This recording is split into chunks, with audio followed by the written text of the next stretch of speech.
Starting off at the 12th spot, the team that I think will be relegated are none other than St Johnstone. Now, I know some people might be surprised that I'm putting St Johnstone there, but for me, it was actually the easiest one to pick out the entire 12. And the main reason that they are rock bottom of the league is the one that you may have heard me say before. No Tommy Wright, no St Johnstone. What does that guy know? Welcome to episode 10 of Dogger Saints, an unofficial St Johnstone podcast. We chat to Eilidh Barbour about St Johnstone, Scotland and soulless stadiums. The club shop of Shane opens its doors to homemade fashion.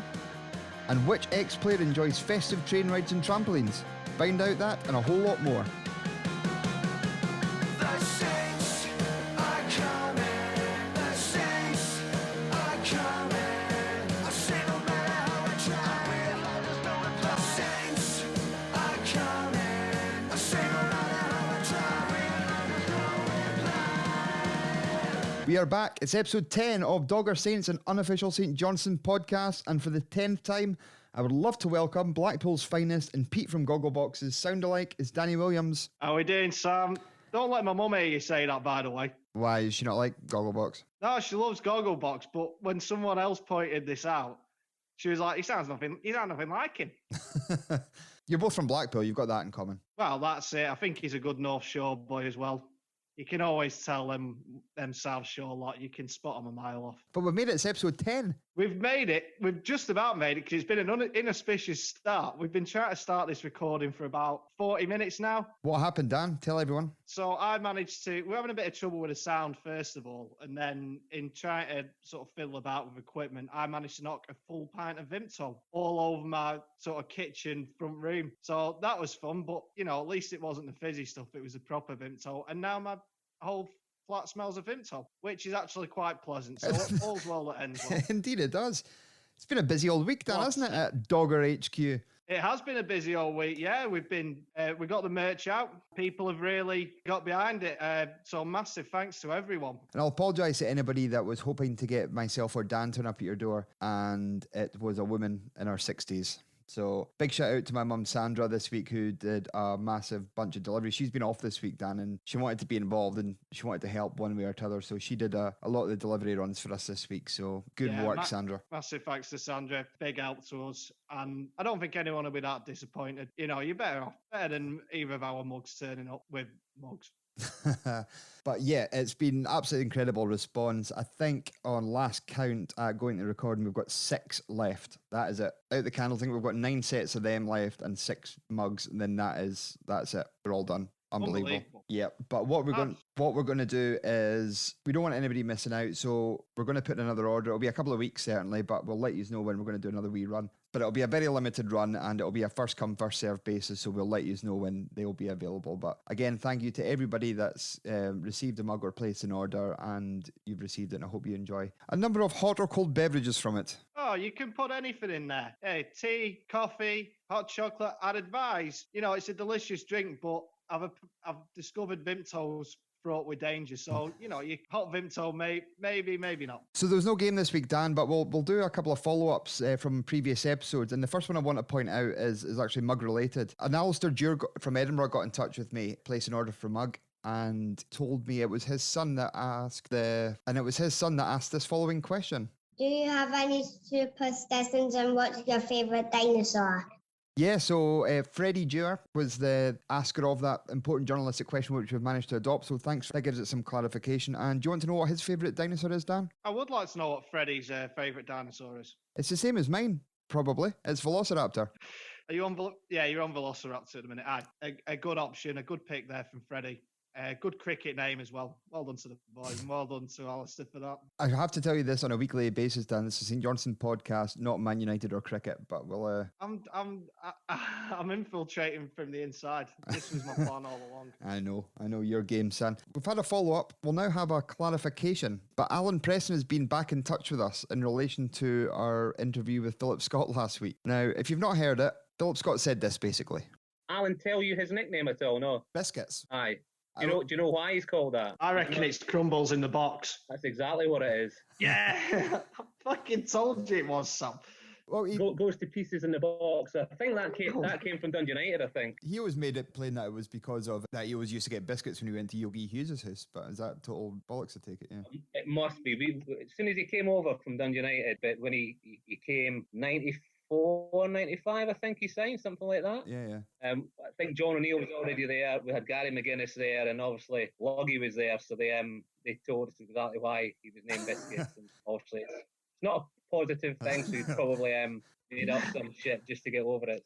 So Fizzy says, yeah, the nickname came from the fact that he crumbles in the box. That was fairly plausible, Dan. It seemed like it. I certainly was pretty mug because that's what I thought it was. Well, you're wrong. Philip Scott is wrong. Alan Preston messaged back through Twitter and he said, I'll read it out word for word. I listened back to your podcast with Fizzy, and unless I was at Dundee United when I was 5 years old, as that's when I got my nickname, and then I played boys club football starting at 7 and everyone used to call me it then I'm afraid wee Fizzy is wrong. I've been known as that since primary. My mum used to go mental. She said it's not what I was christened. Yeah, I think we'll just take a backward step at this point. Let them two argue it out. We'll get them both on, same time. We'll do a special 1 hour interview on the origins of Biscuit's nickname. There we go. That was up. So we'll have to offer our apologies to Alan Biscuits Preston for incorrectly broadcasting false information. All the information we put out in this podcast, as you know, is factually accurate. In good faith. That's probably... We did it in good faith. Indeed. Now, our last follow-up, we said a couple of weeks ago, we did our Saint story, and it was on the woman who decided to knit at the Scottish Cup final because of superstition, and then she ended up knitting all the way through the League Cup final at home as well, just because she was used to doing it. They won the Scottish Cup and then went on to win the League Cup, so she carried on knitting the whole way through both of them matches. And we sent a wee rallying cry out to find out if we could find out what she was knitting. He's got back in touch, Dan. Yeah, so this story came to us initially from Andy McDuff, and he's forwarded on another message, a follow-up to this from his sister Meg, the knitting lady, as we'll just refer to her. Meg said, a new claim to fame. She knitted a baby shawl for the Cup in 2014. Very nice. And an adult jumper for the League Cup. She said she nearly finished the jumper during the semi-final, so this is some dedication to the superstition.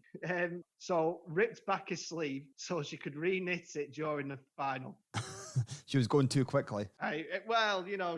So the last sort of sign off from Meg, she was pretty sure I was about the same point knitting the sleeve when Rooney scored his goals in the semi-final and the final. There we go. A jumper and a baby shawl. That clears that one up. We can put that one to bed.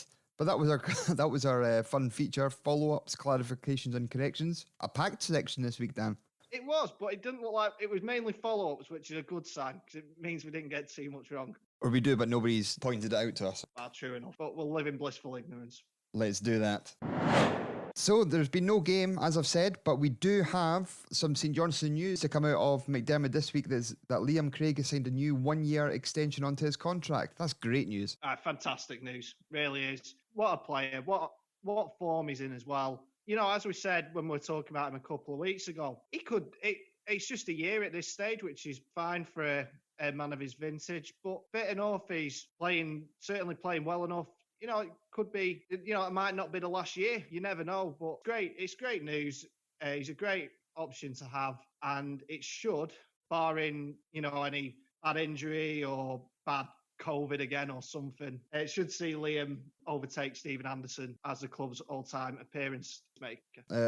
We talked about that a few weeks ago. If he would manage it, it's very, very likely he will. And we've got some breaking exclusive news for you, Dan. Do you want to know? I would like to know, Sam. I don't think you know this, but we have got confirmation that next week's special guest is the man himself. Liam Craig's going to be coming on the Dogger Saints podcast. Oh, fantastic. That's tremendous news. I'm really looking forward to that now. He's not from the 90s, but, what are you going to do? He lived through the 90s. We can do a lot of talking about that. Can do. He probably had a Tamagotchi. We'll replace the dinosaur question as, what is your favourite moment of the 90s? But yeah, well done to Liam Craig. Thoroughly deserved. He was in the SPFL Team of the Week as well, off the back of his performances. Still scoring goals. The guy's great, and he's great round the team, and I can't see when he hangs up his playing boots. Is there different types of boots? Have you got coaching boots? He might have training boots. There you go. But when he stops playing, I can certainly see him getting on the kind of coaching role. I think he's doing some stuff at the moment with the players that are out on loan. I think he looks after them, I think. I believe. Yeah, I mean, he's a tremendous guy to have around. I mean, this is all stuff we'll talk about next week, I'm sure. But, I mean, you look at it, even just beyond his playing, like you say, the stuff he's doing with the guys that are out on loan. And, he's done his coaching badges. Callum Davison's talked him up in his credentials in coaching and management this week. And obviously he's worked with PFA Scotland as I think he's the chairman. Yep. Fantastic. So I'm sure we'll have lots to talk about with Liam next week. And very much looking forward to that. Indeed. Moving on from local talent to international talent. Caps this week for David Witherspoon and Ali McCann for Canada and Northern Ireland, respectively. We go on about some players not getting capped for their country, but we can't overlook the fact there is international players in our team actively playing in international football. Yes, there is. And Ali, very well done to him.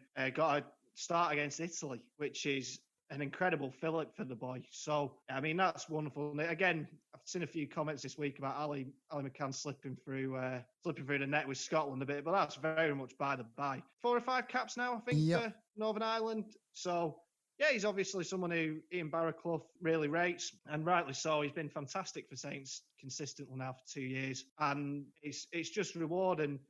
What an experience for him. Playing out in Parma against some top quality players. I know they got beat 2-0, and I didn't really actually see much of the game, the Northern Ireland game, because I was watching Scotland. But he was, by all accounts, did very well. Gave a very good account of himself. So I'm sure we'll see him get some good minutes under his belt in one or both of those games. Indeed. Well, Ali was off to Italy, and our other representative in Europe, David Witherspoon, was only off to blooming Florida. So yeah, Canada were playing all their matches in Florida this week. They played Bermuda on Thursday night. They had a match against the Cayman Islands on Sunday night, and they've also got another match, I think, midweek. But David Witherspoon came off the bench in the 5-1 opening match. Oh, could have got a goal. Could have got a goal. Yeah, he was unlucky not to get on the score sheet. Again, he looked quite lively from what I've seen. I will admit to having not watched the entire match, but from what I saw of him when he came on, he looked pretty lively. So that's great. More players out there getting international experience. And I'll be honest with you, who wouldn't want a week in Florida at the minute? What an away trip that would be. Fuck you, COVID. Okay, right. No, we could have probably done it. The Americans haven't exactly been entirely on the ball. That's true. What an away trip Florida would be, eh? Orlando away. I think they played the opening game in Orlando, so yeah, a day out at Disney, get the big Dogger Saints flag hung up on the Magic Kingdom, have a right tear up. We have a right tear up.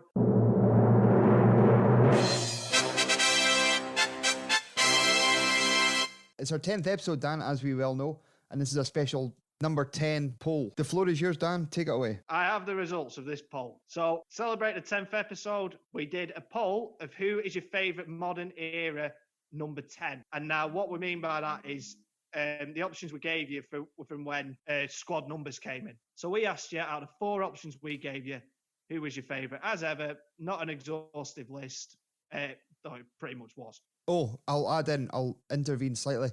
We ran a poll on Facebook as well, so this is a combination of both votes tallied together. So this is the results of both Facebook and Twitter combined. Yes. So actually, somehow we ended up with, I'm going to say a joint third. That's nice. I'm going to be kind. Say a joint third. So on 11% of the vote each was Jason Scotland. Good number 10. The man responsible for a large number of Trinidad shirts still being in the Perth area, Trinidad and Tobago. Remember he had a single out? Do you remember that? The official Scotland supporters song, and here it is. We can still support Scotland. What? Scotland. Jason Scotland.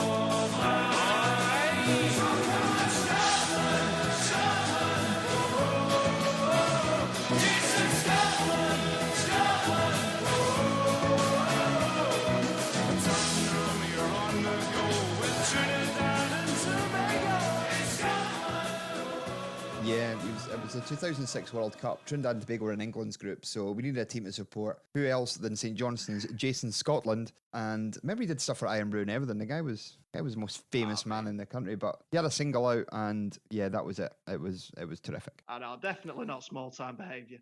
Anyway.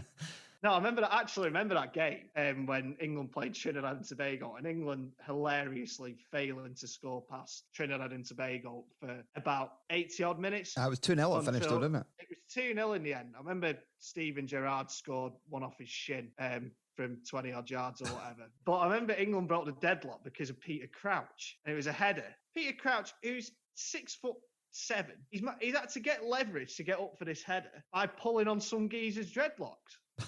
So yeah, that was it. England couldn't break down Trinidad and Tobago until Peter Crouch pulled someone's hair. But Jason Scotland was joint third with whom?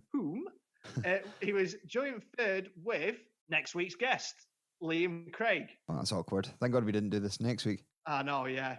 But you might be thinking, oh, Liam Craig, he wears number 26, but this is actually from his first spell at the club, and when he wore number 10. So Jazzy Scotland and Liam Craig joint third on 11% of the vote each. And then another Dogger Saints connection in second place with 19% of the vote. He drinks in the Royal. It's Georgie O'Boyle. Yes. A cracking number 10. Probably our first squad number 10, I would say. But he was always number 10, even before in the days of pre-squad numbers. He was always number 10. Roddy was 9. Great striker. Obviously, off-field problems. Yeah, he was a great player. He was a lot of people's favourites, and that's what this vote was. Modern era favourite number 10. Did really well. We'd love to get him on as a guest, but under the circumstances of his exit from the club, we're not sure how likely that would be. But he is still a fan's favourite 20 years on. Yeah, absolutely. Still a massive fan's favourite. Still, yeah, he was such a good footballer. I say, got such a good centre forward, your number 10. So, in fact, number 10's changed a little bit now. I think it's your man off the centre forward. But the OG number 10, I think you'd say, with from when squad numbers came in. But speaking of the modern number 10, it leads us on to the winner of this vote with a whopping 59% of the vote. That is whopping. It is Canada's favourite, David Wotherspoon. Richly deserved. Modern day, as you say, modern day number 10. Winning 2 cups, played the only player to play all 180 minutes of both finals. Perth lad, had the season of his life. What more can you say? He's absolutely fantastic. And as you say, probably touched on a little point there. The season he's had this year may have sort of played into people's minds a little bit with his vote. I think it's what they call recency bias or whatever. But I think he'd probably come out on top anyway, because he's just been outstanding for Saints, as you say, a real Saints legend with both the cup wins and 300 games for the club now, top player and a very deserving winner of this. I'm going to call it a high honour of the Dogger Saints Twitter poll and Facebook poll. Sorry, we need a catchy name now. Our social media poll. We'll work on that one. Yeah, we'll go with that. Social media poll excluding Instagram and Friends Reunited. When the grounds open back up again, we should go and support these players because we are very much in a golden era for St Johnstone Football Club. Talk about the teams of the late 60s and the early 70s being the greatest teams going of St Johnstone's history. At the moment, this team tops that, and these players deserve us to be there watching them. Very lucky. Very, very lucky at the minute. As St Johnstone fans, we've got so many. You just go through the team, and the 3 lads at the back, Rooney, and then you got Liam Craig, Murray Davidson, of course, Ali McCann. What a player he is! Wotherspoon, and the list is endless. And so we're very, very lucky. And I, for one, am very excited the day we get back into the ground. Yeah, here. Do you know who else might want to get back into the ground pretty soon? Who would that be, Sam? That'd be our next guest. Oh, please tell me more. Well, our super duper special guest has taken time out of our massively busy schedule to speak to our favourite podcast hosts. She'll be known to many as the host of the Sky Sports SPFL and Scotland coverage. She replaced golfing royalty presenter Hazel Irvine as the main presenter of the BBC's coverage and also covered the Women's World Cup in 2019 and fronted Amazon Prime Video's English Premier League coverage. She can also be found hosting BBC Final Score, attending matches for BBC 5 Live and also at McDermott Park as a fan when it's open. Ladies and gentlemen, boys and girls, it's Dan and I's pleasure to introduce broadcasting powerhouse and St Johnstone supporter, Eilidh Barbour. You doing? You okay? I'm good, thanks. Thank you for having me on. No, thanks for coming on. Thank God I put my Saints top on. I didn't know if you would, tell me off for not coming prepared. Good job. Happy top 6. Well, exactly. Lots to celebrate this season. It's been something special. Not been a great week in terms of being a year since lockdown. We were talking off air. I'll point out one thing, Eilidh. We tend to go off-piste quite a bit. So we'll be talking about one thing and we'll kind of I'll pre-warn you, but we're talking off air that it's been a year since our last gig. I think mine was Embrace and yours was Shed 7, Dan, I'm pretty sure. It was Shed 7, December 2019. Great choice. Great choice. Loved Shed 7 growing up. Well, there we go. That wasn't even planned. We didn't even know that. But yeah, Shed 7 are great. How have you been? Been busy? You've been one of the very fortunate people still getting into games. Yeah, very fortunate still getting into games. I'm very fortunate to still be working. It's not lost in me at all how difficult this year has been for so many people. And I'm just so lucky that sport is what I do. And it's been one of the very few things in entertainment at all that's kept going. And I mean, I don't know what I would have done without it, to be honest. And I don't know how people have done without work and done without their usual routine. And although my routine's very different, it's still a routine. And yeah, I've just been so fortunate over this last year to have had it. Yeah, just on that, Eilidh, do you notice the difference from your perspective presenting with the fans not being in? Oh, absolutely. Yeah, particularly big games. So we've obviously just had the Old Firm at the weekend, and when you go in to games that you expect to be loud and you expect there to be a buzz. I did the FA Cup semi-finals down at Wembley, obviously the Scotland games at Hampden. These games are the ones where you really, really notice it. And it's very strange. I mean, we notice it all the time when there's no fans in. Obviously, typical St Johnstone win a trophy for the first time and nobody can go and see it. But yeah, it's really different. I don't want to say I'm getting used to it because I don't want to get used to it. But you do sort of kind of get into that rhythm and that way, and I think it's going to feel very different again when we get the fans back, but I am looking forward to that so much. Yeah, us too. The positives we've talked about with it not happening is I've not missed a St Johnstone game this season, being because I've watched every single match home and away, which usually wouldn't have been the case because sometimes a Wednesday night up in Ross County isn't always easy to do, but if you can get the live streams on the telly, then that's one of the very, very few positives I can take out of it. But it's no surprise that you're a fan of St Johnstone. It's no secret, I should say, that you're a fan of St Johnstone. When did that first happen? Was it through your family, through your dad taking you to games? Yeah, it was through my dad. I grew up in Dunkeld, and my year at primary school had 27 boys and 5 girls in it. So there was a lot of sport, there was a lot of football, and I was always brought up in a fairly sporty household. So my brother and I, from kids, were outside playing games, playing sports, whatever it might have been. And football was obviously the big one. And I loved it from very young. And I think I must have been 10 or 11 or something like that when I went to my first game. And my dad is from just outside Pitlochry, so St Johnstone was his team. He took me there, and that was it. I think wherever you go for your first game, that's got to be it, doesn't it? I think my first game with my family was the Challenge Cup final at Stranraer. It was just the worst day. That wind was unbelievable. Yeah, it was. Yeah, but there we go. But we got to cup final a couple of years later. I presume you were at the League Cup final in 1998. Yeah, I was. I think we probably all were behind the goal. Yeah, that's right. Dazovic scored in. Yeah. What a day! I mean, Dazovic is probably up there with my favourite top players I've seen in a St Johnstone shirt. We actually had him on the podcast in episode 3 or 4, and we've never been starstruck by anything. We just like, oh my god, it's Nick Dazovic, oh my god. And he's the nice. Have you ever met him? No, but he actually tweeted me, and I think I've screen grabbed it and still have it in my photos because it was such a big moment.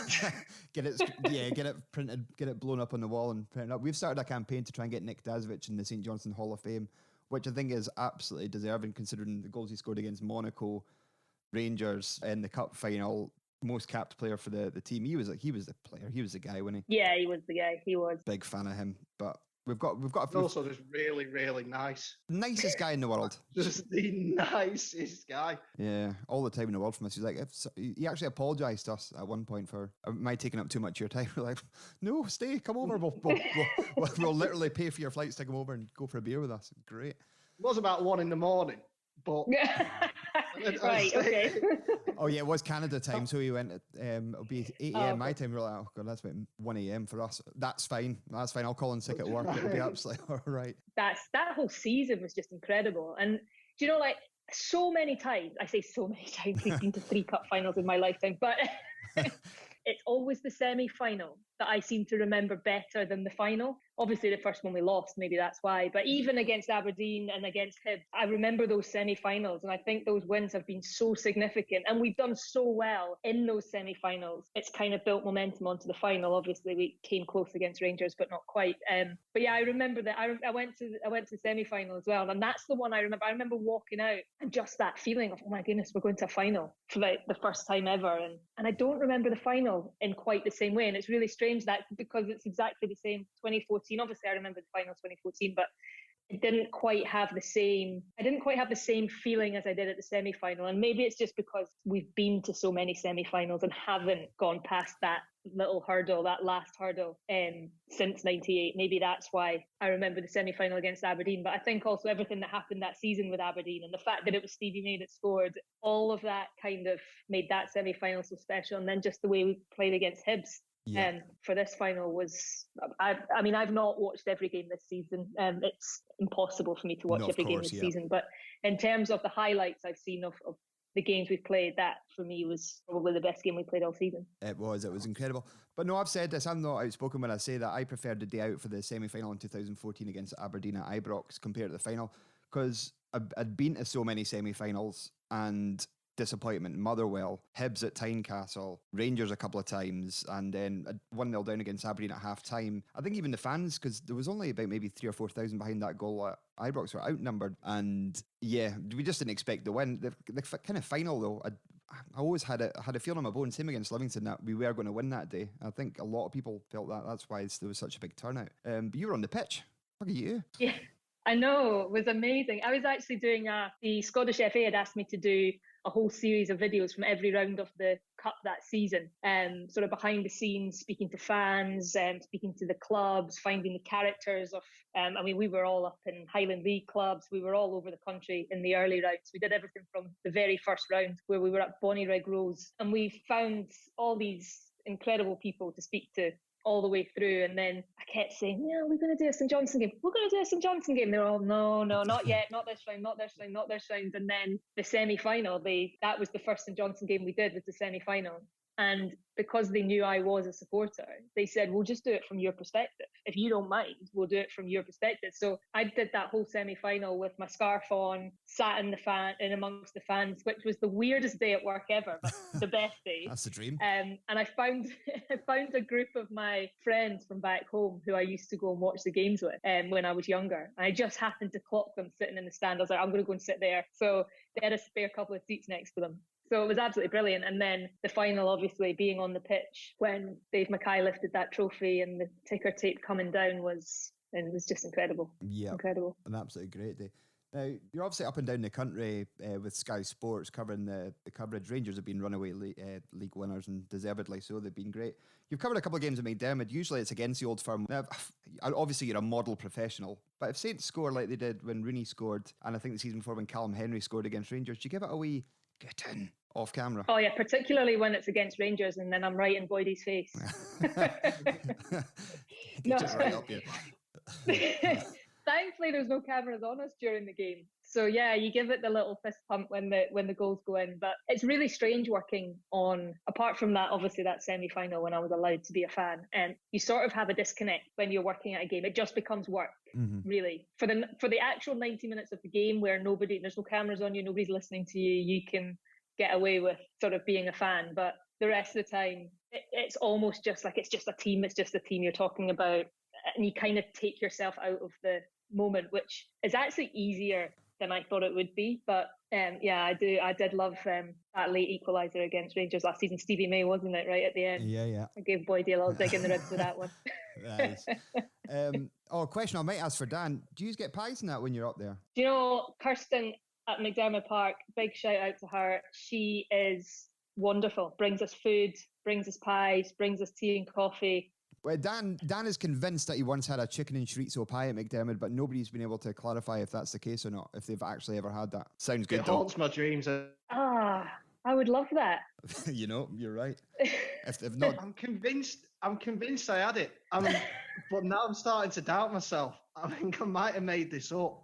And it's starting to actually bother me. I hadn't thought about it until we started doing this podcast and we did something about the best parties.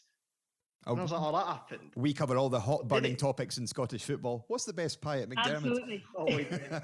One of my friend's dad was a Saints director, and you remember went to Clyde before a game, and all they got was a big bowl full of Ringos, the crisps. That was it. That's all they got. He was devastated. But now that things are kind of easing a little bit, are you getting out in the golf course? So I'm a member at Glen Eagles, which is technically too far for me to travel, so I'm not able to go there, but because I live alone, I bubbled up with my parents who are still up in Dunkeld, so when I go and visit them, the golf course is obviously on the doorstep, so I have had a couple of rounds in when I've been up there, but let's just say lockdown's not been good for my game. I've had a couple of rounds and it's been awful, so I'm blaming lockdown. I live in Auchterarder, so it's only about a mile up the road from me, Glen Eagles, it's a nice running route, certainly. Mum is at Pitlochry, my dad is at Blairgowrie, so there are some nice options. Certainly spoiled for choice round this neck of the woods. Exactly. Oh, absolutely. Yeah.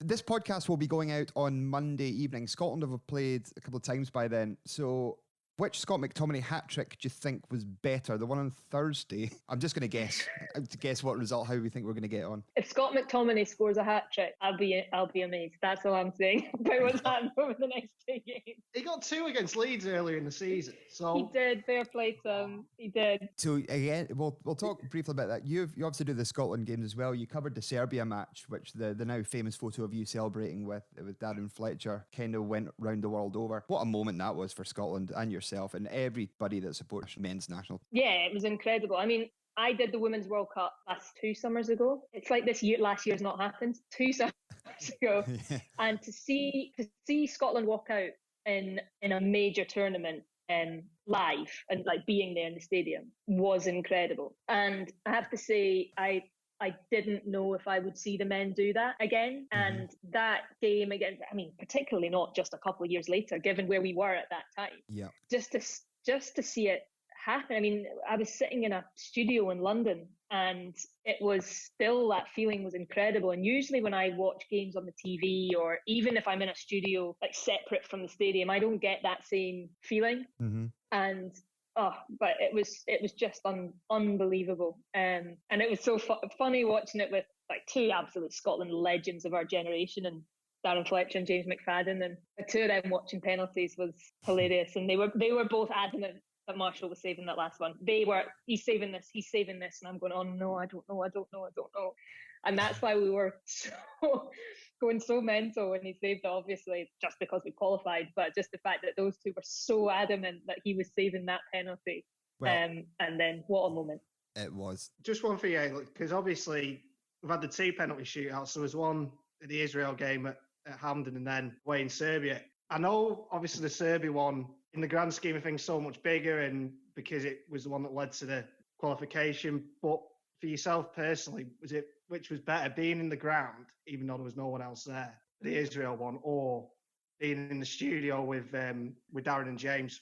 That's a really tough one, because normally I would always say being at the game, and I think that Israel one was, I mean, obviously it was important, but I think it gave so much more than just the win. I think that it just did something to that group of players that took us through that Serbia game. And so for that reason, it was vital. And in so many ways, it was vital. But that Serbia one still wins it for me. And it's strange. And it just shows how much we miss fans. I could have gone to Hampden to watch the League Cup final. But the thought of being in an empty Hampden with none of my family or friends there, and to then come home to an empty house and watch the highlights by myself on BBC later that night, I just thought, no, I'd much rather go to my parents, watch it on the telly. And I think that just shows how much football is not just about the team winning, it's about who you're with when you're watching the team win. And also it's about, obviously, the big moments. And Serbia was a massive moment, and it still wins it for me.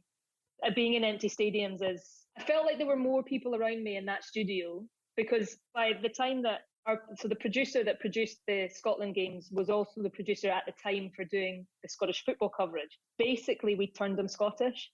So I had the most Scottish Englishman in my ear. I had the 2 boys next to me. And by the time the penalties came, everybody in the gallery, in the studio, the camera, everyone wanted Scotland to win. So I felt like I was surrounded by a lot more people that were wanting the same thing when I was in the studio. Whereas in the empty Hampden, it just feels wrong in a weird way, which is a really long way to answer your question. But yeah, Serbia. That Serbia one was great, though. I must admit, I must have to congratulate you, both of you, is actually Eilidh for answering that question and Dan for coming up with the best journalistic question we've ever had on this podcast. Usually we resorted to asking what people... Where it came from. Usually we resorted to asking people what their favourite dinosaur is, so... I'll be back to pies soon enough and Coventry City merchandise. Don't worry about that. What stadium is... Obviously, all the stadiums are empty. You do plenty for Five Live and games on a Saturday. Is there any stadiums in particular which, without fans, is just soulless? Pretty much all of them. I do a lot of Newcastle games. St James's is a great stadium. It's a great stadium for atmosphere. I mean, I think it's maybe a good thing there's no fans in there right now. But it's a stadium, again, that you always expect noise. Mm-hmm. And from the minute you arrive, it doesn't matter what time of day you arrive, there's fans and there's something going on and there's people, and just because it's right in the middle of the city. So that's a stadium that I definitely think misses fans. Like I say, all the big games miss supporters. All the games miss supporters, but the way you really feel it is the big games. And probably out of all the stadiums I go to, for just a sort of, average Saturday game where it might be mid-table or whatever, probably Newcastle is the one that you notice the biggest difference of the ones that I go to regularly. Mm-hmm. You two saying what a great stadium it is. You clearly never had to go up to the away end after 8 pints. No, I look up at that away end and think, my goodness, they've done well. I think last time I was in there, I think I fell about 4 rows down when Dimitar Berbatov buried one. So big team reveal, but yeah. There you go. Fulham? Fulham, yeah, when he was at Fulham. In terms of grounds, Tynecastle's the Scottish equivalent of St James's Park in terms of atmosphere and just because it's right on top of the pitch. Tynecastle's a great ground. I hate to say it. Tynecastle's my favourite. Away ground. Yes. Away. Yeah. David's obviously my favourite. I do a bit of research, actually. It's hard to believe. And I listened to a podcast from the stadium announcer at Hampden where he went over music and bits and pieces like that. And we've got something in common, Eilidh, and that is the fact that, well, I'm a big fan of boy bands. A big fan. I hear you may enjoy the cheesier side of late 90s, early noughties music. Is that true? I spend a lot of time driving, particularly at the moment, because we're not getting public transport. And I'm not going to lie, there's a lot of 90s, there's a lot of boy bands, there's a lot of pop classics that are probably near the top of my most recently played on Spotify. I mean, driving music, boy bands, what more do I need to say? Nothing at all. I'll tell you what, Dan, I've never told you. In 6th year at school, the Perth High School, I was in an A1 tribute act called A-1. Because there was only 3 of us. See what we did there? Because there was 4 in A1. You've never told me that, mate. A-1. I seen a photo of it. We all had vests on, and my mate had a top knot. It was pretty cool. A-1. That's actually pretty good. Yeah, I went to a boy band thing in the Hydro with the missus, and 5 were there, but there was only 3 of them. You really got to change your name, you think? Yeah, there was an error in choosing that name, if anyone left. I did have the best band name ever, because it was 5, but with the number 5 instead of an F. Oh, they were down with the kids. I mean, that is classic. They were 5 bad boys with the power to rock you. They were. Blowing your mind. Because you got to get into. You got to get into. Here we go. This is a duet I never thought would happen on a... I'm pretending I don't know the lyrics and that my sister didn't have Invincible and I didn't used to listen to it. There you go. That's actually my party piece. You give me a boy band and I'll tell you the members. I don't know why I know it. 911, Jimmy, Lee and Spike. There you go. I don't know why. Again, this is the off-piste bit I'm mentioning. We're on to talk about St. Johnstone. It wasn't planned. No, not at all. But I know what I'm going for a run after this and I know what I will be listening to. Callum Davidson's had an absolute... Callum Davidson on his debut season, you'll remember him back as a player, now the manager, League Cup winner. We've made the top 6. Is he the real deal? Yeah, I think so. I remember when obviously he was assistant to Tommy, so we've known him for quite a long time, but I remember hearing some of the Scotland coaches being really impressed with him when he went in there and did some coaching there. And anybody who's ever done coaching with him or played under him have always privately said that he is such a pleasure to work under and that he's a very, very good coach. And then, Gary Rowett knows many, many people in the game. And I think it spoke a lot that he took Callum with him when he went to Stoke and then took him again to Millwall. And for me, he was the only choice to replace Tommy. Mm-hmm. For a lot of reasons. I think as well, when you go in after somebody who's had so much success, there is always the risk that it won't work straight away, and there's an expectation amongst supporters that although I go into every season still hoping not to be in anything at the bottom, and then you realise that it's not going to happen, and then you hope for top six. But I think initially I think St Johnstone's expectations have been raised since Tommy, and so it was going to be difficult for anyone to go, and I think it was important that somebody went in who the supporters would give the time, and the club would give the time, and he hasn't needed the time. He needed 11 games, really. He had a poor start, no denying it, but he changed the system, and he was working with new players, and it's weird playing football right now, and a lot of teams have struggled to find their rhythm, but once he found it, then what a season. When you consider we were bottom of the table, November or something. Yeah. Mm-hmm. I think it's incredible, and now I have so many people saying to me, oh, he'll be gone in the summer. He'll be gone in the summer. See, when I saw Alec Neil had been sat by a press, and I was just like, no, don't. I know. But no, I genuinely think he is the real deal. I thought he was the real deal as a player when we saw him play, and he was so young. And I mean, I was young watching him, but yeah, that's the first and possibly the most devastated, but definitely the first time I've been devastated about a player leaving. Mm-hmm. And there were question marks. Would he be the real deal as a player? And he was. He absolutely was. And I think the same will be for him as a manager. I genuinely see him being a really, really top manager. I think so, but as long particularly if he keeps going like that. Yeah, I don't want him to do too well. Just sneak in the top six. Just hover around mid-table so we can keep him a bit longer. But no, I think we kind of. Exactly. I think we kind of grew up kind of following Saints at the same time. My first heartbreak was Paul Sturrock going to Dundee United. Oh God, yeah, that was bad as well. But it was because it was Dundee United too. I mean, it was bad enough he left. Yeah. To go just up the road. It didn't work out for him, so happy days. Right, Eilidh, we'll finish up. We've got a bit of a this, that, or the next thing. Give you a topic, want you to give me an answer. Pretty straightforward. Okay. So, golf, long game or short game? As in the worst or the best? The best. What are you best at? Long. Music, Blue 911 or 5? 5.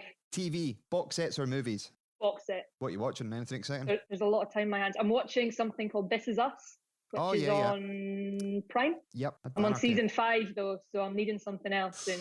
I've just started Sons of Anarchy. I'm always like 5 years too late. I just did Breaking Bad last year. I'm literally like 5 years behind everybody else when it comes to things. That only Fools and the Horses. You should give that a go. That's pretty funny. If you're behind though, you should get involved in The Bridge, which is on iPlayer, which is one of my favourite things I've ever seen. It's subtitled, but it's incredible. I've written it down. Sorry, I digress again. Exercise, strength or cardio? Cardio. Technology, Apple or Android? Apple. Football side, Saints 1998, 2014 or 2021? Ooh, 1998. We had Philip Scott on last week, and he said the 1998 team would, or that period would trounce every other team. The difference is... I actually really enjoyed when they were putting the old games on BBC Scotland for a while during lockdown, and they put obviously I didn't enjoy it because we lost, but they put the last game of the season up when Celtic beat us 2-0 to win the title. Oh yeah. And even though we lost that game, watching that game, oh my goodness, we were really, really good. Yeah, really strong team. I remember that. We were 1 down after about a minute, I think. Harold Bratback scored in the second half. We missed a great chance before Bratback scored as well. Oh, another point I need to bring up. We've started a campaign to get the teal and magenta away kit back up and running. The classic 96-97. What was your opinion on it? Weirdly, the only player I ever see in my head when I think of that strip is Lee Jenkinson, and I don't know why. 100% agree. See, if you Google teal and magenta into Google, it's a picture of Lee Jenkinson. It comes up. That's why subconsciously. That's probably why. But there you go. Yeah, I've no idea. I've never Googled it. I just always somehow see Lee Jenkinson when I think of that strip. I wasn't a massive fan. Controversial. Well, that's all right. You can say that. It won't go in. We'll delete this out. I'm quite traditional when it comes to the away strip. I'm either white or yellow, I have to say. It's an opinion. The wrong one, but it's an opinion. Yeah. Where did those colours even come from, though? Is there a story? No. That's part of the beauty of it. No, nobody knows. It appeared for one season, but it's been 25 years next season since, so that was the only reason. But people seem to like it. I'd prefer the connection of the 25 years with that strip than bringing out the black and red one for Eska Here's a Sport, which I always thought was a little bit random. Do you know what? Even if it just had a wee nod to the teal and magenta, like even had a little kind of purple and green bit around the cuff, like the Scotland top's got the white and the red, that would be all right. White kit. Maybe a purple and green. I'm all over that. That's pretty good, because I do like a white away kit. Yeah. Yeah, I love a white away kit. So we've It's, in fact, the only away kit I have is the one from, what was it, 2015 maybe, 2016, when it was just the white with the black trim. The only away kit I've ever bought. The Invest in Perth. Invest in Perth. Yeah. That was Yeah. Oh, apart from the tartan one, obviously, everyone had that. the greatest kit in the world, obviously. Yeah, that always reminds me of Simon Lappin scoring an absolute beater at Ibrox when we beat them 3-1. Was that that was in the cup, wasn't it? Murray Davison scored, then O'Halloran ran the full length of the pitch, and that was the white and black one. That was a good. Sorry, this and that quiz. We'll get to the end, honestly. 3 more to go. Everyone's favourite dinosaur: Velociraptor or T-Rex? You've got to go to T-Rex. That's a good dinosaur. That's a good dinosaur. I'm not allowed to agree with you though, because I change my answer every week apparently. Every single week, man. Michael Dewberry said T-Rex, and Kevin Rutkowitz said T-Rex. Kieran McInnesby said Velociraptor. So we've got a good mix so far. Vacations: beach holiday or city break? Right now, beach. Get me on a beach. 100% agree with you. Anywhere warm. Preferably not in Ayr or Troon, like preferably somewhere warm and sunny. Yeah. Stanley Beach. And finally, James McFadden or Chris Boyd? Oh, come on, you can't ask me that. No, I didn't expect an answer to that, but it's been a... Oh, she's holding up a bit of paper and it says Chris Boyd. Oof, who knew? I love both of them. Yeah, exactly. Equally. Well, if you want to tap up James McFadden as an ex-Saints player to come on, you can tell him that we've been very nice to you.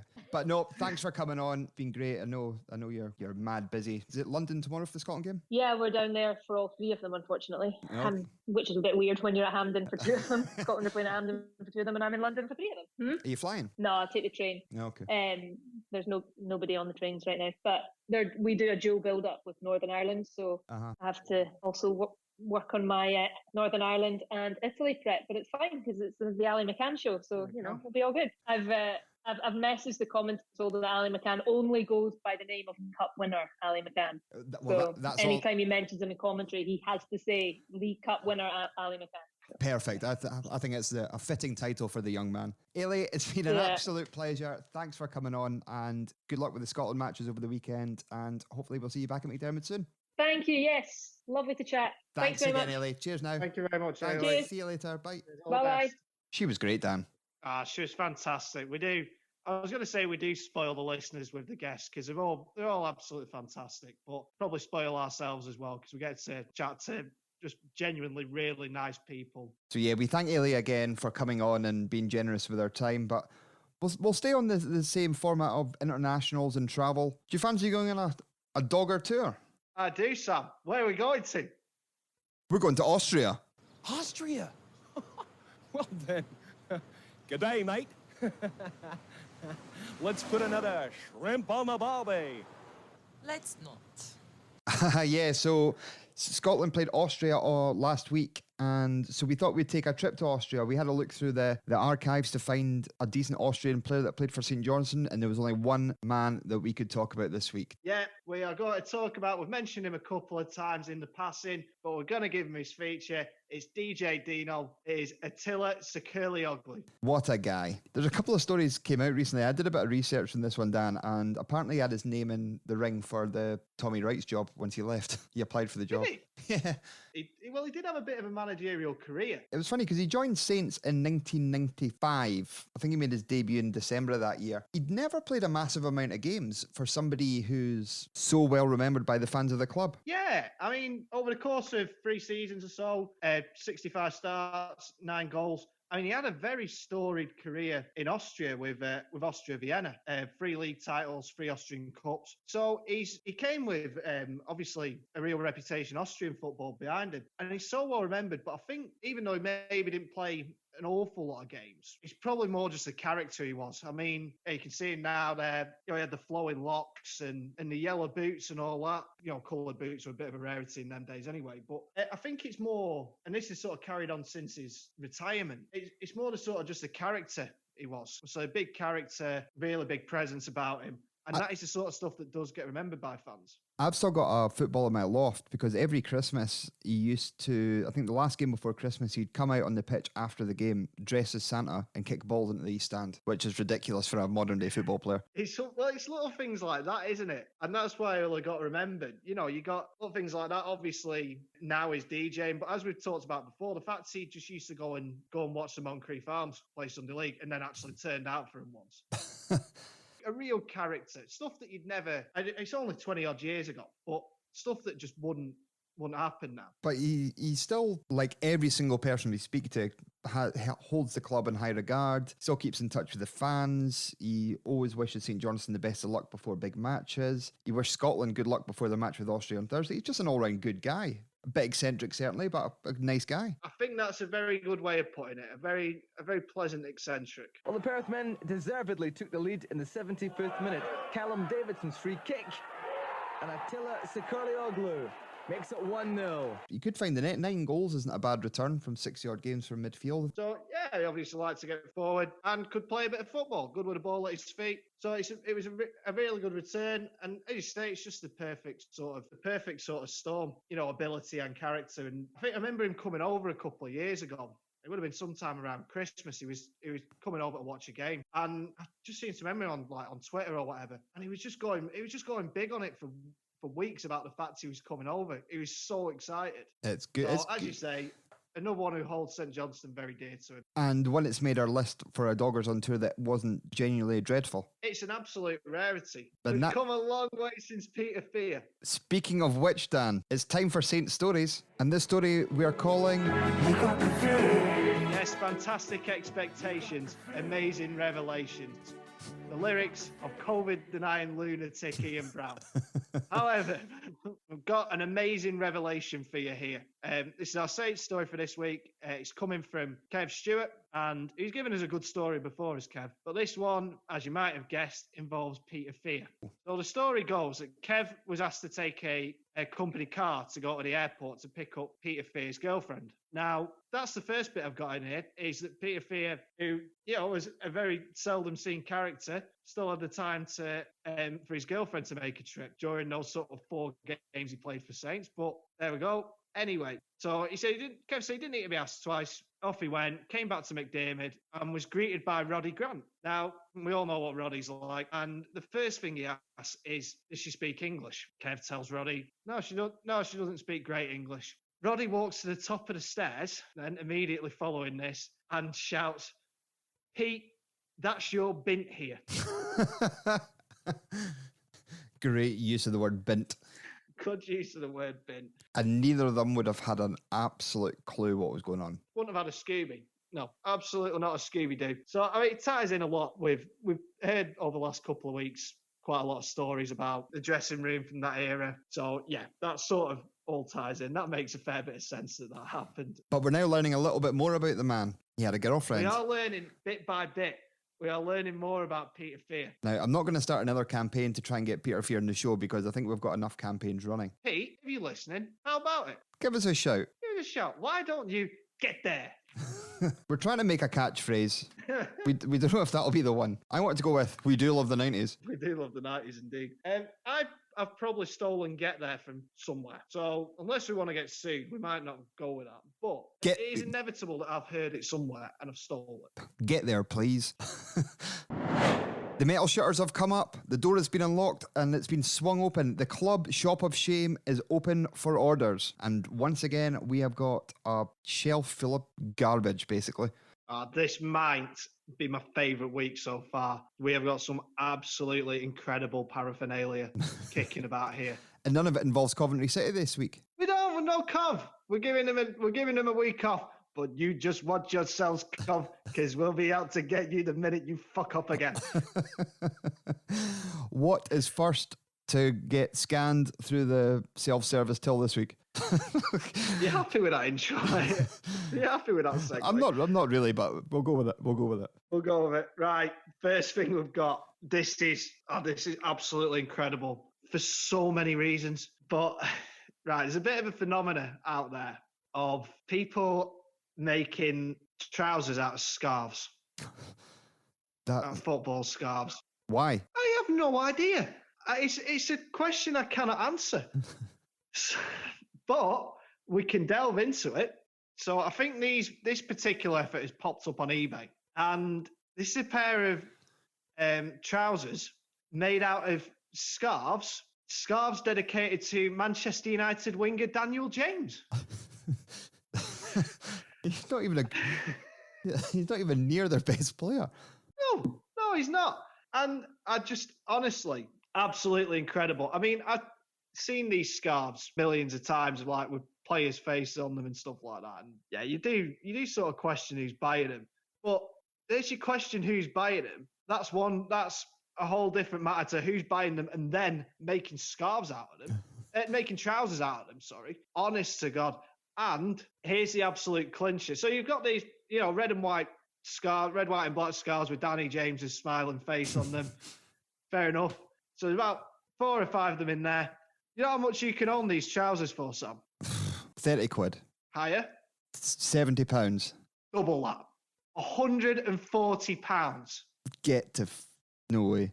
Way. Absolute way. 140 quid. I've got trousers from Reese that cost about half of that. 140 quid to look like a total twat. I've not seen... Honestly. I've not seen these yet either. I've not seen them. Can you send them through? Have you not seen? I'm going to forward them on to you. Let's have a look here.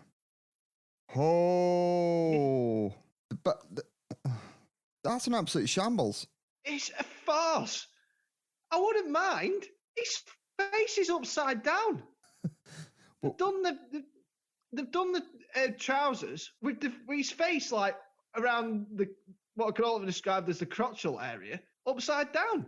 And all they've seemed to have done is cut the frilly bits off the bottom. You can see how many... It's 2 scarves for each leg, pretty much, sewn into a loop. And the trainers in the picture isn't great either. Do you know... Oh, no, they're bogging. But anyway, do you know what I've just sort of noticed about this? Go on. Right, and this really shouldn't be the height of my concerns, but I know sort of trousers that are a bit shorter on the leg are in vogue now. You know, sort of jeans and trousers and tracky bottoms that sort of come above the ankle. I know they're the fashion now. In my day, 3/4 lengths were worthy of a slagging. They were, because you look like you wanted to be, the bass player in Limp Bizkit or something. But are they long shorts? Are they short trousers? Pick a side, mate. Pick a side. Get off, piss or get off the pot. Anyway, so the frilly bits have been cut off, which has left these short. Call me a cynic. I don't think that the intention was for these to be fashionably short. There is nothing fashionable about these in the slightest. But good use of old scarves, though. Good use of old scarves, but to be fair, Danny James has only been at United for 2 seasons now. I don't think they're old scarves. But 104... How is it a good use of old scarves, by the way? Have you never watched The Great British Sewing Bee? They can turn any old shit into fashion. Good for them. This isn't fashion. And I know fashion. And I know football. And this is some very bad football fashion. Let's move away from the world of football to one of your beloved interests. Cricket. Are we talking about cricket? To an extent. There was a product which popped up this week which you were very excited to talk about. I was very excited to talk about this. Now, some of you might know, Australian cricket, Shane Warne, the best cricketers of all time. What a bowler. Was he not shagging Liz Hurley for a bit? Yeah, he was an absolute top shagger. I think he was engaged to Hurley. Anyway, Shane Warne with a bleached blonde hair, and he was a bit of a character, I think you'd say. He wasn't exactly a fitness fanatic. Enjoyed his beer, enjoyed his ciggies, enjoyed a lot of other interests, mainly any female with pulse. Allegedly. But no, it's not even allegedly. You never seen when he got caught on a CCTV camera. He's on a tour of England, got caught on a hotel CCTV with 2 scantily clad. He's there in his bockies with 2 scantily clad young women and a massive inflatable cock. Anyway, we digress. This isn't, that isn't the merch, by the way. So, in honour of 420 Day in Australia, for those of you who know what 420 is. I don't. What is it? 420 is enjoying some jazz cigarettes. Is it a drug day? It is a drug thing, yeah. Okay. 420, it means smoking pot. Anyway, a bong was created in the image of Shane Warne. Now, we know this isn't football related, and this section's never been Saints related. We know this isn't football related, but this is just absolutely incredible. So it's an image of Shane Warne, peroxide blonde hair, pair of Oakleys on, fag hanging out of his mouth. It is. Oh, wow. That's great. But it's a bong. Yeah, not much more you can say about that. It needs to be seen to be believed. Yeah, we will let you see it. It's not one of these kind of bongs you would see in one of these shops like that sell like big massive dragon sculptures and crystal balls and stuff. So we had one in Blackpool when I was growing up on Central Drive. Anyone that knows anything about Blackpool will know about Central Drive. It's twin with a Gaza Strip. Anyway, it was very inconspicuously named weedcity.com. Yeah. So subtlety clearly not the owner's strong point. I think they were going to go with weselldrugs.com, but that was already taken. Wow, quite. But there we go. So we've got a Shane Warne bong and some Daniel James scarf trouser things. Absolutely dreadful. Do you know what's not dreadful though, Dan? What isn't dreadful, Sam? Dogger Saints candles. Dogger Saints candles are not dreadful. They are very, very good. Indeed. Unscented, granted, but it gives you the option to spray whatever flavour of deodorant around your house and light the candles. With a scented candle, Dan, you're stuck to whatever fragrance that candle is. With these, you're not. You can just light the candle and spray the room any scent you want. You're pigeonholed by your likes of Yankee Candle, right?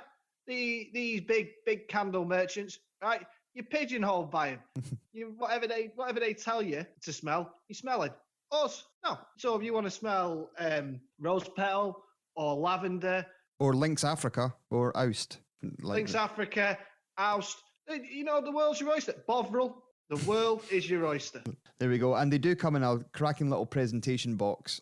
We're taking the piss a little bit, but they are really, really nice. They are. They're great. And as we say, all the money goes to Saints in the community. And I think there's 9 sets left from our initial run. But they are nice. They will come nice and packaged. So if you want to get one, get the order in quickly because we won't be doing any more of these.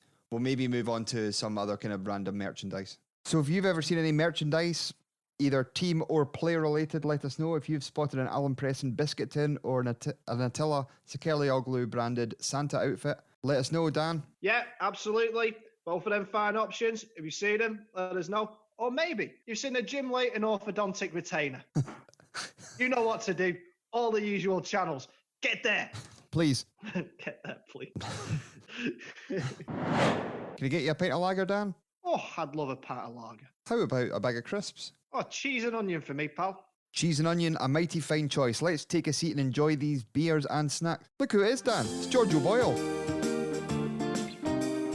In case you can work that out, we were having a pint in the Royal there. It was very much a bit of role play there. We've got 2 players. Our inbox has been stuffed full of St Johnstone spottings this week as per. Yeah, absolutely big time. All the spottings, you get them into us. We love it. Keep it coming.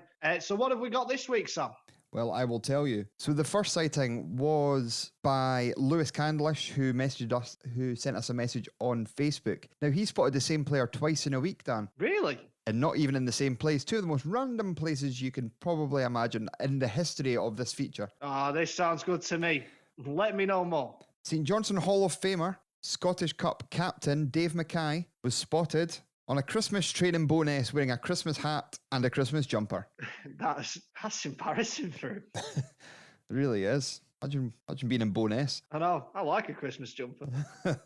But Lewis Candlish says that he was obviously got like a festive train. They're pumping out the Christmas tunes, and he was sitting in the carriage, and Dave Mackay comes in all his festive finery, and he got a bit starstruck, as you would. Who did Dave when he saw Lewis? That's how I read that anyway. And not less than 1 week later, he spotted Dave Mackay again. Was it on some mode of transport which had been spruced up in a festive manner? No, Sam, was it? It certainly was not. It was a trampoline centre in Glasgow. I don't know why that's so funny. It's brilliant. Flip out trampolines. We actually took the kids there for their birthday in February before everything shut down. It's brilliant. Fortunately, I didn't see any St Johnstone players, but twice in a week, Dave Mackay. What a busy social life that guy's got. Oh, must be absolutely. It's rock and roll. It is. So Dave Mackay likes Christmas and he likes trampolines. Who doesn't like both them things, baby? It's all good. I think that was 2 of the deciding factors that got him into the Hall of Fame, I reckon. Got over bed. Christmas is great, isn't it? How good's Christmas? No wonder Coventry was selling Christmas merch in March. I don't blame them. Dave Mackay, if he was a Coventry fan, he would be kitted from head to toe. Every day's like Christmas Day, buddy. It is indeed. So our next spot, Dan, was sent in by 2 different people. Spotted this guy in 2 different locations. Now, this player is Don McVicker, player which you'll probably know, unfortunately, passed away in 2006 with motor neuron disease, but a great player for St Johnstone during the 80s and early 90s. Now, the first spot of Don McVicker was by Jim Scrimger, who spotted him in San Antonio, Ibiza, 1988. What a time that must have been. One of the guys in Jim's group had a Saint stop on, so he came over, bought them all a drink, and then he went back to his party. He was there with his wife and a couple of friends. That's a nice thing to do. What a lovely story that is. It is indeed. But he was spotted closer to home. He was spotted in a chippy in Auchterarder. Good choice. It was Very good choice. And if you know Auchterarder, it was the bottom chippy. There's a couple. That's how it's described in Auchterarder, as the bottom chippy. That was sent in by Graham Farker, and he got a bit flustered, went, "You all right?" And just went, "Yep, no bad," and then walked out. That was the interaction between the two of them. But Don McVicker likes Ibiza, and he likes chips. Don't we all? Again, tremendous choices. So, it's time to get Dan riled up and excited as he tells us how you can get your sightings into us. Dan? Sam, I've got to tell you, this is what I'm going to tell the people out there. What have you seen Saints players? What have you seen them doing? You know to let us know by all the usual channels. So I'm going to give you a couple of examples. Have you ever seen Martin Hardy attending a concert by popular US crooner Barry Manilow? Have you? Let us know. Or, alternatively, have you ever seen Derek McInnes standing outside Tynecastle with a Nielsen out sign? Nice. The shameless chancer. If you have, you know what to do. You let us know. Brilliant. I seen Martin Hardy at a Kasabian gig at the Hydro. He was having a lovely time. He was sat right behind me. Did he mention that he'd ever been to see Barry Manilow? He hadn't, but Well, I never asked. That's where it went wrong. I didn't ask. I thought it would have come up organically, you know. If you ever bump into Martin Hardy, just go straight up to him and say, "Sam and Dan want to know if you've ever been to a Barry Manilow gig." It seems like about a month since we had our last game, Dan, but we are back in action. Cup action nonetheless against Dundee on Saturday. We are back. We are back in action. Are we calling it a derby? Yeah. I mean, a Tayside derby. So, yeah, it'll be a very interesting game, I'm sure, against Dundee. So in the absence of any Saints game, I did actually think I'll do a bit of research for this and watched Dundee against Dunfermline on Saturday night. And I thought it was going to be so funny. I just thought it was going to be really, really funny when they were 2 down in 5 minutes. But a good comeback from them, so they'll have a little bit of confidence going into it next week. But we should beat them, shouldn't we? You'd like to think so. I think there's a massive gulf between the two divisions. I think whoever finishes second bottom of the table will absolutely trounce whoever finishes second or third or fourth in the championship, no question. The one thing you can say about the championship, or the best appraisal of it, I should say, is the fact that Hearts, who are absolutely bogging, are double figures clear. Yeah. They are dreadful. But that's by the by. Oh, it's a cup game and it's a one-off, and as we say, it's local rivals. So yeah, it might be a bit of a different type of game, but I think Saints can just go into it and control the game. 2 up top. Yeah, I'd go 2. Which 2 I'd go is a different matter because he might try and change it up a little bit. I'd go for them. I'd go Kane and Melamed. Speaking of Melamed, do you think he'll sign a new deal? Or do you think he'll be away? I think he's going, but that's just the way I sort of see it. As soon as there's a little bit of interest from clubs down south, and at the end of the day, he can hold up. He knows he'll get a pay rise. Yeah. He knows, and it is a big lure for players to go and play. Rightly or wrongly, it's a big lure for them to go and play in the Football League, as opposed to the Scottish Premiership to go and play in League One. So we'll see what happens. Maybe now top 6 has been secured and the planning can sort of go, the planning for next season can really start. Maybe. I don't know. This is just a gut feeling I've got about it, that I think he'll go. But we'll enjoy him while he's here. You'll be... Episode 149 of Doggers on Tour will be off to Israel. We will be. I hope he stays, and I hope he has another season, mainly because I'd be a bit gutted to have had that sort of player, the type of player I really like, and not to have seen him in the flesh. Funnily enough, none of us have seen Sean Rooney in the flesh either. No, we haven't. Which is quite amazing. Somebody said that. Said nobody's ever seen Sean Rooney play like in person yet, which is unbelievable, to be fair. Hopefully he's not going anywhere either. Exactly right. But good match against Dundee. It's just a shame that the BBC hasn't picked it up for their coverage. Premier Sports was always going to go for the Rangers and Celtic games. Guaranteed, no matter who they were playing. It was Rangers v Cove and is it Arbroath Celtic? Well, no, Falkirk against Celtic. Falkirk. And BBC, they get 3 games and they've went for Hibs, Aberdeen and Ross County Inverness. I get the Ross County Inverness thing. That's a big tie, big Highland derby. But Hibs and Aberdeen at Dumbarton and Queen of the South respectively they're not mouth-watering ties. I would have thought current League Cup holder St Johnstone against local rivals Dundee would have been a good match or a good pick for the telly. It would have done. It would have been, but yeah, look, it's by the by. It is disappointing because I think it'll be a really good game. And as you say, it's a derby game, really good game for them to show. I think they'll probably be more disappointed after Dundee were involved in a very good game. They'll probably be thinking, what we're doing there. But hey, look, that's by the by. I'm sure we'll get access to it somehow. Yeah, I'm pretty confident. I know a few folk are saying it'll be a difficult tie, which it will be, but Saints just can do what they've been doing for weeks against Premiership teams and just controlling the ball in midfield. Yeah. Don't need to go out and win 3 or 4-0. It's a cup game. The odd goal will do. As long as Saints come out on the right side, then I'm not particularly bothered. They're 5th favourites to win the whole thing. I'll be honest with you. I would be very, very surprised if we go for a season where both domestic cups are won by teams that aren't Rangers or Celtic. Yeah. Who are obviously the 2 favourites for it. But as I keep saying, the one-off game, Celtic could easily open up because the way Celtic have been all season, they could go out early doors. And just like the League Cup, one result like St Mirren knocking them out of the League Cup, it could happen. Who knows? Also, saying this might be a little bit of an idea for Saints to, knock one of them out themselves. The 2 cup wins, managed to avoid either of them. So, yeah. If we don't play an Old Firm team in a cup competition, we generally go on and win it. Was it? Who was it? Was it Hibs that knocked both? It was Hibs that knocked both of them out and then lost to Livy in the final. The most Hibs thing ever. Done the hard work, lost to Livy at Hampden. Brilliant. Don't know what that's like. No, we won't know what that's like. So we've got to the end of another episode, Dan. We have. We've got there.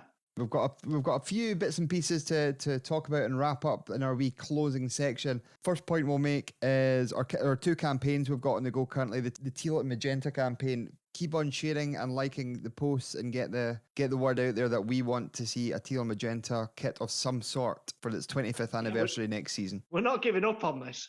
No. Absolutely not giving up on it. And it's been great this week to see so many people getting so on board with it.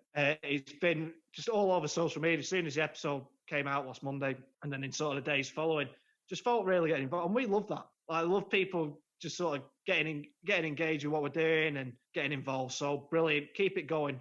Yeah, please do. And if you do have that kit, send us a picture, and because we're going to make a big montage and a big collage of them all. So please get the pictures of you either wearing or holding the Teal Magenta. Philip Scott, on the other hand, he got involved. He did get involved. He dug out his Teal and Magenta and he got it on, sent us a picture in.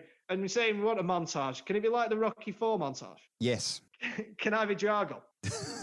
No, you can be his wife. Was that Bridget Bardot? Bridget Nielsen, not Bridget Bardot, you funny. Was it Bridget Jones? Bridget Bardot. A wee Twitter poll for fans of the 80s. We're not a fan of the 80s, we're a fan of the 90s, but... We're a fan of the 90s. We make an exception for Rocky films. That's it. Rocky IV was the best Rocky. Well, Rocky I was the best film and literally won the Oscar. But did it have the robot? No. Did it have Rocky running up a mountain and going, Drago? No. No. Did it have Apollo coming into the ring to living in America? No, it didn't. So therefore, Rocky IV. I need to stop thinking about Rocky films. Come on, football. Football, yeah. So we might do a Twitter poll. What was your favourite Rocky film, or who's your favourite Bridget? Bridget Bardot. We're going to go for Bardot, Nielsen, or Jones. I can't think of any other Bridgets. Our second campaign and longest running campaign is to get Nick Dazovic into the St Johnstone Hall of Fame. Now, we've got some big news on this one, Dan. Tell me more, Sam. I contacted the club to see what the process is to get a player nominated or in, and one of the directors got back in touch to say that it's always been, except the first ever Hall of Fame, it's been a fan vote. So if we can get enough votes for a certain player, then they'll certainly be considered. So we've got some big news coming on this next week as we're ramping up our Nick Dazovic campaign. We'll get some news how to get involved, and I know you good listeners will do, as you are always interacting and letting us know what you think of the podcast and stuff like that. So we'll be back with some big Nick Dazovic Hall of Fame campaign news next week. And just to say, as we said earlier on, we're down to single figures with our mugs. So if you want to get hold of one, let us know ASAP and we'll put one aside for you and we'll get it delivered to you as soon as possible. We've still got 9 candle sets left as well. If you want to get hold of them, message us as well. We are going to make another order of mugs. So if you want one of them, let us know as well and we'll put you on the list. Or as soon as they arrive, we'll get them out to you as soon as possible. Yeah, absolutely. Once again, just thanks to everyone for helping us out so much with that. It's been fantastic to see the reaction. They're a nice bit of kit, aren't they? Oh, they're lovely mugs, yeah. Lovely. So, no, it's great. And so many folks sending in pictures and whatnot. So just get hold of us if you want one. If you're quick enough, you'll get one of the sort of few that we've got remaining, or we'll add you to the list. When people have been ordering the mugs, they've been saying nice things about the podcast. Keep up the great work. There was one guy actually concerned that we might burn out by doing it weekly, which was nice bit of concern from him. Was there? There was. He went, I'm just worried that you might burn out from doing a weekly podcast. But no, we are fighting fit. The only person that's slightly concerned about this whole event is my good lady Lynn, who she thinks I'm slacking when it comes round the house now with all the mug orders and stuff. So I actually managed to record her this week having a bit of a rant